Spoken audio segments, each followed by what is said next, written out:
Hallo und herzlich willkommen beim Online-Gottesdienst von Church Alive. Schön bist du mit dabei, besonders wenn du zum ersten Mal online dich einschaltest. Wir freuen uns, dass du da bist. Church Alive hat Locations in Aarau und in Zürich und neuerdings auch online. Wenn du mehr über Church Alive möchtest herausfinden, dann darfst du gerne einen Newsletter abonnieren auf unserer Webseite oder schick uns einfach ein SMS an die eingeblendete Nummer. Wir freuen uns über alle Nachrichten. Als Church glauben wir auch an die Kraft des Gebets. Und du darfst uns jederzeit deine Gebetsanliegen übermitteln. Das kannst du am einfachsten tun, indem du auf unserer Webseite das entsprechende Formular ausfüllen. Wir glauben, dass Gott in allen von uns etwas tun kann. Und darum möchten wir dich jetzt gerade einladen und dich ermutigen, dass du dir die Zeit vom Online-Gottesdienst bewusst nehmen und in die Gottes Gegenwart hineintauchen. Tun wir Gott zusammen loben.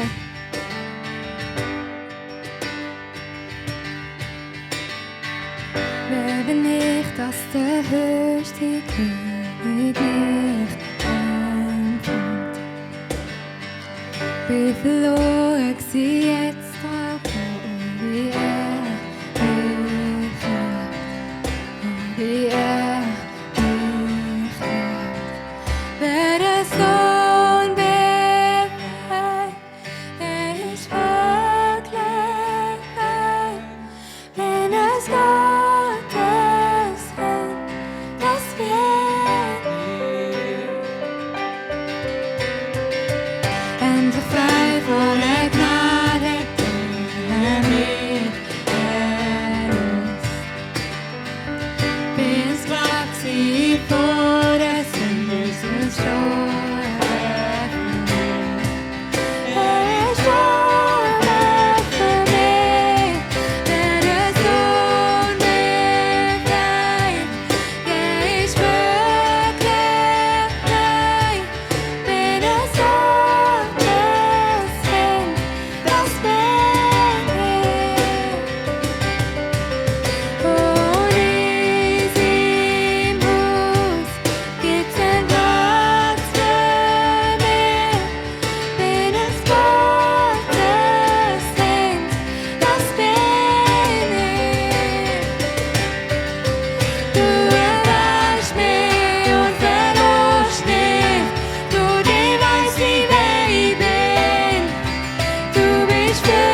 Hey, willkommen zu dieser Message von Church Alive. Danke, dass du Zeit nimmst. Wir sind in einer Serie und wir haben die Titel gegeben, Stronger, Stärker, zurückkommen.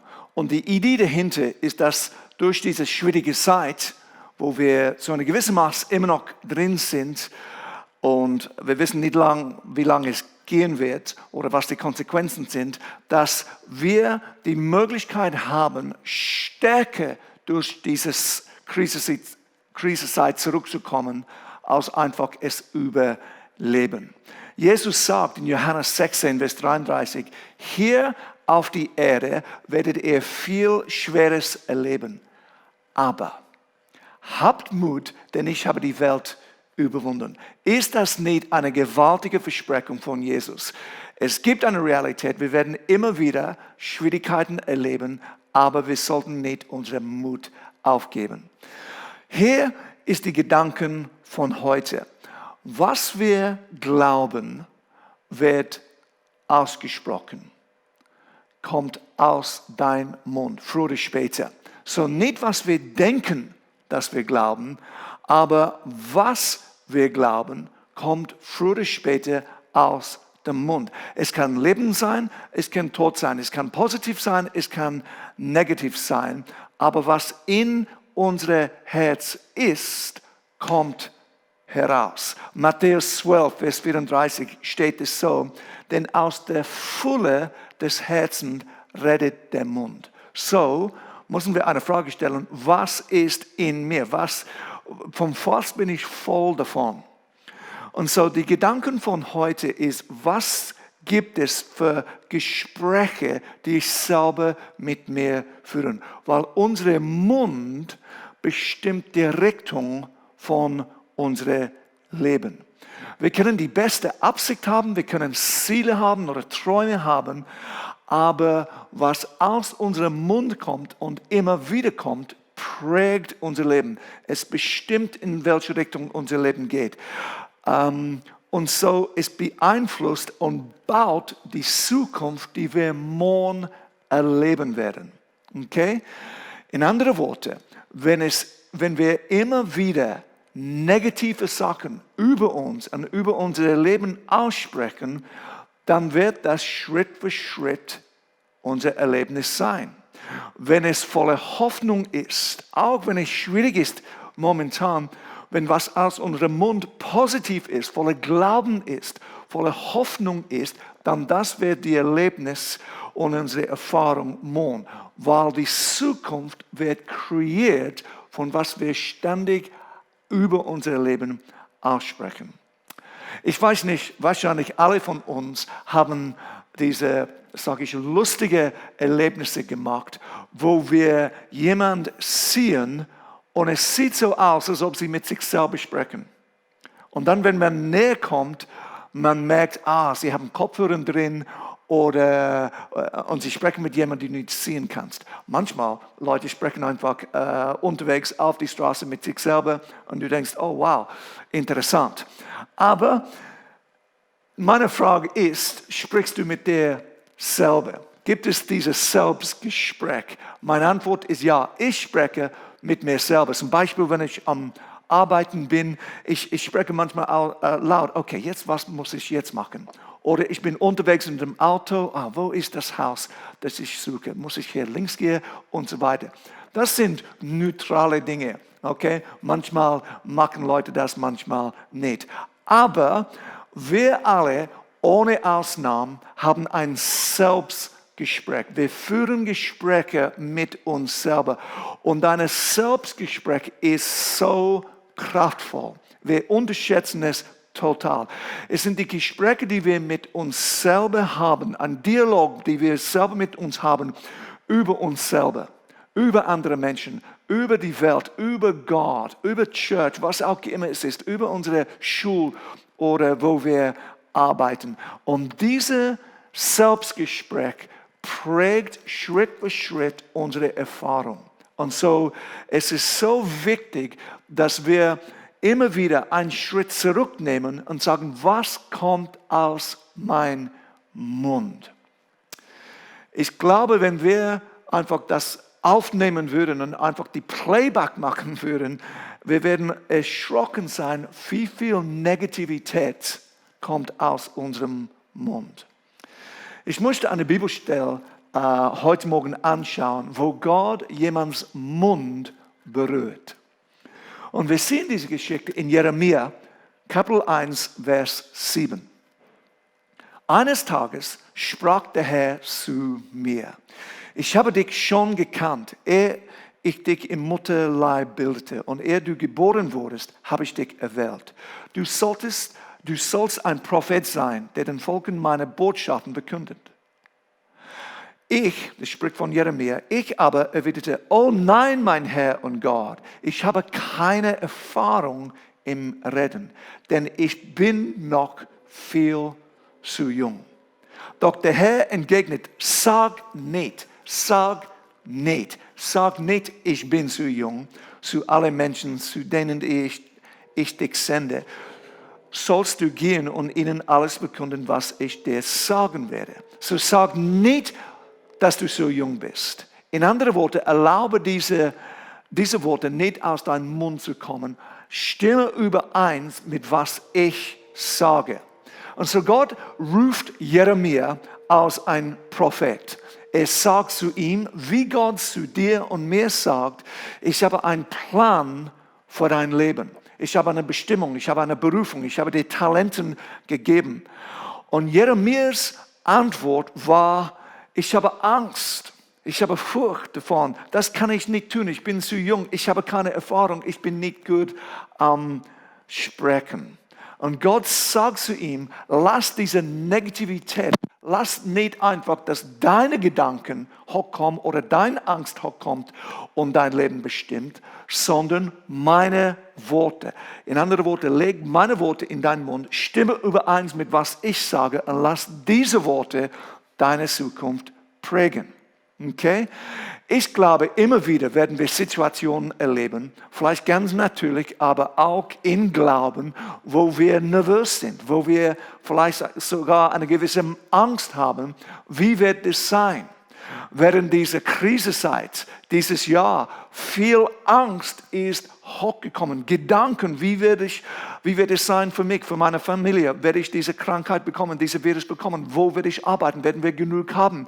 Wenn du einen Job verloren hast oder die Firma geht durch eine schwierige Zeit, werde ich immer noch einen Job haben später? Und. Und diese Sachen führen immer wieder zu einem negativen Selbstgespräch. Und wir müssen immer wieder bewusst eine Entscheidung treffen, einen Schritt zurücknehmen und sagen: Was sagt Gott zu mir? Weil er hat Möglichkeiten, die wir nicht haben. Und er verlangt oder er ladet uns ein, sein Reich, sein übernatürliches Reich zu erleben, immer wieder, die unmöglich ist, in unserer eigenen Kraft zu tun. Und dafür müssen wir immer wieder übereinstimmen mit was Gott sagt. Okay, zurück zu dieser Story. Was passiert? Jeremia 1, Vers 9. Er spricht von Gott, streckte mir seine Hand entgegen, berührte meinen Mund und sagte: Ich lege dir meine Worte in den Mund.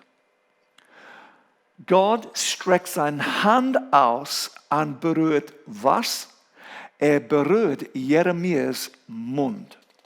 Gott möchte deine und meine Mund berühren in die gleiche Art und Weise, wie er Jeremias Mund berührt hat.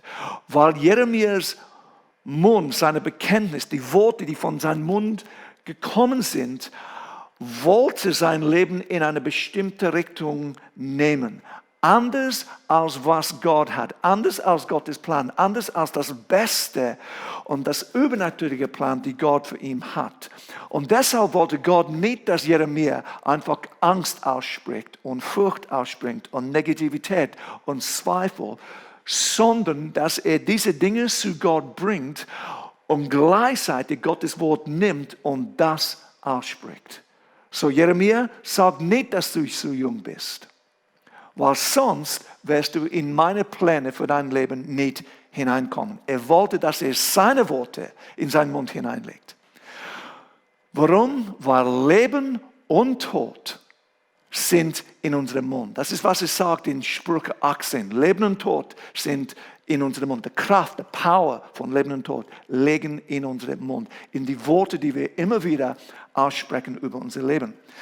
In Jakobus 3, hier lesen wir, wo wir sehen die Power und die Kraft von unserer Zunge. In dem Sinn, ein ganz kleiner Teil von unserem Körper, aber es bestimmt die Richtung. Wie in Jakobus, es nimmt das Bild, wie eine kleine Ruder bestimmt die Richtung von einem großen Schiff. Etwas so klein und gleichzeitig etwas so kraftvoll. Unser Mund und die Worte, die wir immer wieder aussprechen, bestimmt die Richtung von unserem Leben.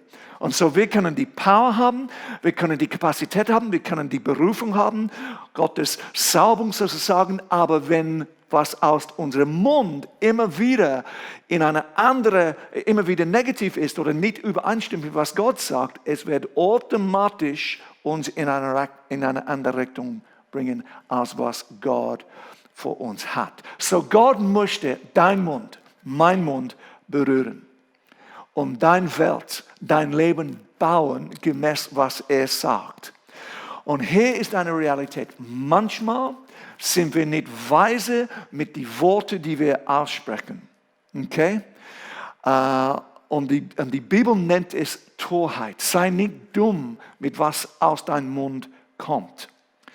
So, wenn wir von unseren momentanen Erlebnissen, unseren momentanen Umständen in eine andere Richtung gehen möchten, wenn wir wollen, dass unsere Morgen anders aussieht als unsere heute, dann müssen wir beginnen, andere Sachen zu bekennen. Wir müssen beginnen, andere Worte über unser Leben auszusprechen. Wenn du nicht happy bist mit was du momentan hast in deinem Leben, dann musst du die Effort nehmen, Gottes Wort zu nehmen, Gottes gute Sagen, Gottes gute Wahrheit über dein Leben auszusprechen, über dein Morgen auszusprechen, dass das Schritt für Schritt zu deinem Erlebnis wird. Wenn du Schwierigkeiten hast in deinem Arbeitsplatz, in einer Beziehung, in deiner Ehe, mit Finanzen, es ist nicht alles, weil wir müssen auch praktisch handeln. Aber was wir immer wieder sagen, so ein großer Teil bestimmt, was wir morgen erleben. So, wir müssen bewusst neue Samen säen, dass wir morgen eine andere Ernte erleben. Manchmal, vielleicht einige von euch haben das erlebt, wo vielleicht war es Eltern, vielleicht war es Menschen mit einer gewissen Autorität in unserem Leben, haben immer wieder Negativität oder negative Sachen über unser Leben ausgesprochen. Klassische Beispiele sind, du bist dumm, du bist dumm. Du bist dumm. Wenn das x-mal über dein Leben ausgesprochen ist, guess what? Wir fangen an zu glauben, dass wir dumm sind und dann Schritt für Schritt handeln wir so. Ein anderes Beispiel wäre, du bist hässlich. Und Schritt für Schritt eine Person glaubt, dass sie hässlich sind, dass sie nicht schön sind und dann fangen sie an, Sachen zu tun, das zu bestätigen. Ein anderes Beispiel wäre, du wirst nichts erreichen, du wirst nie etwas erreichen. Du bist ein Versager. Wenn solche Sätze über unser Leben immer wieder ausgesprochen sind oder wo wir selber übereinstimmen mit diesen negativen Worten und wir fangen an, selber diese Sachen zu bekennen, guess what? Es prägt unsere Zukunft. Und so, Gott möchte deinen Mund berühren. Einfach weil du einen negativen Gedanken hast, heißt nicht, dass du es automatisch aussprechen solltest. Jetzt, ich möchte das nicht übertreiben. Es ist nicht, dass jeder Wort, wir müssen nicht Angst haben von jedem Wort. Aber ich meine, was sind die Worte, was sind die Sätze, was sind die Bekenntnisse, die wir immer wieder über unser Leben aussprechen. Okay? Hier ist die Challenge.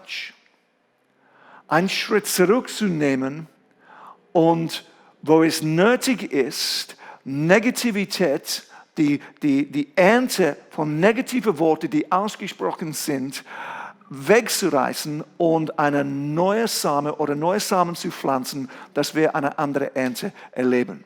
Vers 9, noch einmal. Er streckte mir seine Hand entgegen, berührt meinen Mund und sagte, ich lege dir meine Worte in den Mund, denn der Herr möchte deinen Mund berühren.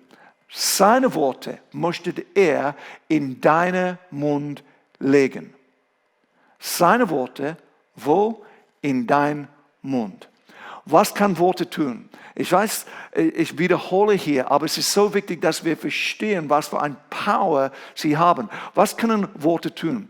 Wenn wir zurückgehen zu ganz am Anfang von der Bibel, wir sehen, wie Gott die Erde geformt hat. Es war durch sein ausgesprochene Wort. Es war Chaos, es war dunkel und so weiter. Keine Ordnung war da, es hat Bedürfnisse dort gegeben. Es war nicht fruchtbar und Gott hat sein Wort ausgesprochen, gesandt. Es ist ein Prinzip, das wir selber umsetzen müssen. Als Jesus hier war auf die Erde, sein Wort war gesandt und hat Lazarus aus dem Grab gebracht. Ein blinder Mann, Bartimäus, war geheilt durch Gottes Wort. Wir sehen immer wieder, wo Menschen krank waren und Jesus sie geheilt hat mit seinem ausgesprochenen Wort. Gewaltig, oder? Und so siehe, ich lege meine Worte in deinen Mund. Und so unsere Challenge ist Gottes Worte. Sein geschriebenes Wort, was er sagt zu uns in seinem Wort, die Bibel, aber auch was er durch seinen Geist, sein lebendiges Wort, sein Rhema-Wort, sein prophetisches Wort zu uns spricht. Okay? Und hier muss ich ein bisschen weitergehen. Gott herrscht nicht über die Erde. Wir herrschen über die Erde und hauptsächlich in dem, was wir immer wieder sagen, weil das baut die Zukunft. Das Neue Testament sagt zu uns, dass die gleiche Power, die Jesus aus dem Grab gebracht hat, wohnt in uns. Okay? Ist das nicht krass? Es heißt nicht, dass wir Gott sind, okay, aber die gleiche Power, die Gott ausgegossen hat, Jesus aus dem Grab gebracht hat, wohnt in mir. So wie funktioniert das? Können wir einfach überall Sachen sagen, eine Idee haben und das tun, was wir wollen? Nein, das können wir nicht. Aber wir stimmen immer wieder überein mit, was Gott sagt, was er schreibt, aber auch was er spricht und was er über uns sagt. Und so wir sind geschaffen, uns zu unterordnen, Diener zu sein, aber wir sind auch geschaffen, zu herrschen, zu bauen. Und das ist mit unseren Händen, das ist mit unserem Intellekt, mit der Begabung, die Gott uns gegeben hat, aber es findet auch statt, indem dass wir aussprechen, was er sagt. Gewaltig, oder? Er legt seine Worte in deine und in meine Mund. Wir müssen das nehmen. Und wenn wir das nicht glauben, wenn wir das nicht hineinnehmen, wenn wir das nicht verdauen sozusagen, wenn wir nicht drüber legen, dann werden wir es nicht aussprechen. Okay? Gottes Plan über unser Leben, über dein Leben, über das Leben von unserer Family oder was Gott mit dir vorhat im Business oder die Job, die Richtung, die er geben möchte für dich oder über unsere Church, sogar auch über unserem Land. Es ist so wichtig, dass wir das aussprechen, was Gott sagt, nicht einfach, was wir uns fühlen. Das bringt so einen gewaltigen Segen mit. Das, so ein großer Teil, ist, wie wir herrschen in Leben. Ich bin gesegnet. Ich bin oben, nicht unten. Mein Leben geht vorwärts, nach hinten. Ich wachse in Weisheit, in Gestalt. Gott braucht mein Leben, ein Segen zu sein. Meine Familie, meine Kinder werden zu Glauben kommen. Unsere ganze Familie wird Gott dienen, unser ganzes Leben lang. Und so weiter. Durch Glauben, Gott baut die Zukunft. Jeder Widerstand, jeder Hindernis, jede Herausforderung können wir überleben, können wir überwinden durch Glauben und indem, dass wir aussprechen, was Gott uns sagt. So, wir können zuerst, absolut, das sollten wir, ehrlich sein. Wir sollten unsere Frust, unsere Enttäuschung zu Gott bringen, aber dann übereinstimmen mit was er sagt. Und Jeremia hat das getan. Zuerst hat er gesagt, ich bin zu jung, ich habe keine Erfahrung, aber dann hat er angefangen, Gottes Wort zu bekennen. Vers 10. Und Gott gebe dir Vollmacht über Völker und Königreiche. Du wirst sie niederreißen und den Wurzeln zerstören und stürzen, aber auch aufbauen und einpflanzen. Gott hat dir und mir, uns die Mandat zu geben, was negativ ist, was destruktiv ist, zu zerstören, wegzubringen und sein Reich zu bringen, zu etablieren. Überall, wo wir gehen. Ob du in der Schule bist, dass du eine Botschaft bringst, dass du bringst eine andere Friede, eine andere Freude, einen anderen Geist sozusagen, als was normal herrscht. Dein Arbeitsplatz, du musst nicht der Chef sein, einfach Einfluss zu haben. Du musst einfach das bringen, was in dir ist, was Gott in dir hineingelegt hat. Du musst nicht Bibelversen nonstop zitieren. Okay? Aber du kannst Friede bringen in die Schule, an den Arbeitsplatz, wo du bist, in deiner Familie, auch wenn nicht alle Gott kennen. Und so wir können Einfluss nehmen, indem dass wir das tun und das aussprechen, was Gott sagt über uns. Wir bauen, wir pflanzen und wir werden Schritt für Schritt eine Ernte sehen, was Gott uns geben möchte. Ich werde sehr gern für dich beten, dass du merkst, was kommt aus deinem Mund und dass du merkst, was musst du ändern. Wo musst du Gottes Wort nehmen, es in deinen Mund legen und beginnen, das über dein Leben zu bekennen. Vater, wir danken dir. Wir danken dir, dass dein Wort nicht einfach ein geschriebenes Wort ist, ohne Macht, ohne Power, die einfach alte Geschichten erzählt. Dein Wort, dein geschriebenes Wort kann lebendig sein. Und so Gott, ich bete für jede Person, die diese Message hört, dass sie vielleicht in einer neuen Art und Weise verstehen oder überhaupt neu verstehen, was für ein Power dein Wort hat. Wenn wir es nehmen und wenn wir beginnen, über unser Leben zu bekennen, dass es beginnt, uns zu verändern. Es beginnt, ein anderes Bild von uns selber zu malen, ein anderes Bild zu geben von unseren Families oder von unserer Zukunft. Und so Gott, ich danke dir durch die Kraft von dem Heiligen Geist, dass wenn wir dein Wort in unseren Mund hineinlegen, dass es Power hat in unser Leben, ein neues Leben zu kreieren, eine bessere Zukunft zu kreieren, über Schwierigkeiten zu überwinden. Vater, ich danke dir davor im Namen von Jesus. Amen. Hey, alle diese Sachen, die ich jetzt erwähnt habe, funktionieren erst, wenn wir eine Beziehung haben mit einem lebendigen Gott. Weil was ich hier erzähle, ist nicht einfach Prinzipien, es ist nicht einfach eine Philosophie. Es ist, dass wir persönlich Gott kennen können, dass wir hören, wie er zu uns spricht, dass wir eine Beziehung haben können, die unser Leben prägt, die alltagsrelevant ist, ob wir jung sind oder alt, Single, verheiratet, ob wir Kinder haben, ob wir studieren oder ob wir in die Arbeitswelt tätig sind. Gott möchte, dass du eine Beziehung hast mit ihm, die relevant ist, die kraftvoll ist, die lebendig ist, die Power bringt. Und das können wir erst tun, wenn wir uns in Entscheidung treffen. Entscheidung treffen, die sagt, Jesus, nicht mein Weg, aber dein Weg. Mein Weg ist falsch und ich möchte deinen Weg für mein Leben entdecken. Die Bibel nennt es Buße tun, Umkehr. Ich gehe nicht meinen Weg, ich möchte deinen Weg entdecken.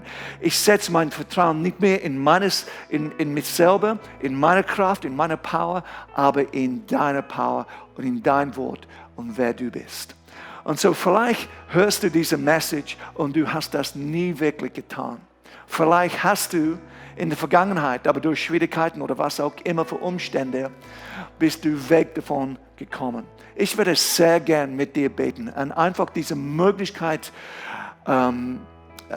geben, in eine lebendige, persönliche Beziehung mit Jesus, mit Gott selber hineinzutreten. Ich lade dich ein, mit mir zu beten. Die Worte kommen jetzt auf dem Bildschirm. Jesus, ich komme für dich heute. Und ich gebe zu, dass ich dich brauche. Vergib mir meine Sünde, meine Fehler. Und ich öffne die Tür meines Lebens und ich bitte dich, dass du hineinkommst. Zeig mir, wie groß du bist. Zeig mir, wie real du bist. Ich möchte dich kennenlernen. Im Namen von Jesus bete ich. Amen und Amen. So gut. Wenn du gebetet hast, wirst du uns schreiben und uns das wissen lassen. Gottes Segen und hoffentlich bis bald. Wow, was für eine kraftvolle Predigt. Wenn du das Gebet mitbetet hast am Schluss, dann möchten wir dich gerne ermutigen und einladen, dass du uns das mitteilst. Auch wenn du mehr über den Glauben herausfinden möchtest. Wir möchten dir gerne Unterstützung geben bei deinen nächsten Schritten. Eine Art, wie wir auch Gott ehren können, ist mit unseren Finanzen. Auch heute hast du Gelegenheit dazu. Und dafür findest du alle Angaben auf der Webseite von Church Alive. Danke vielmals für alles, was du gibst. Wir sind schon fast am Ende. Die einfachste Art und Weise, wie du mit Church Alive im Kontakt bleiben kannst, ist in dem, dass du den Newsletter auf unserer Webseite abonnieren oder in dem, dass du ein SMS schickst an die eingeblendete Nummer. Eine ganz schöne Woche und bis am nächsten Sonntag.